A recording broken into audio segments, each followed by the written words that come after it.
Guys ऐसा problem कभी ना कभी आप फेस किया ही होगा लाइफ पर।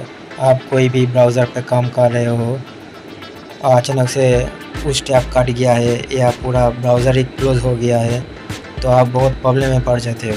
तो और टेंशन ख़त्म, आज आपको एक शॉर्टकट की सिखाऊंगा विंडोज़ का, जिसके मदद से आप रिसेंट कोई भी टैब को आप वापस लेकर आ सकते हो, रिकवर कर सकते हो। तो उस शॉर्टकट की है Ctrl Shift T। ये तीनों प्रेस करने से आप जितने ही टैग रिसेंट में था, कट गया था या रिमूव हो गया था, वो सब आ जाएगा।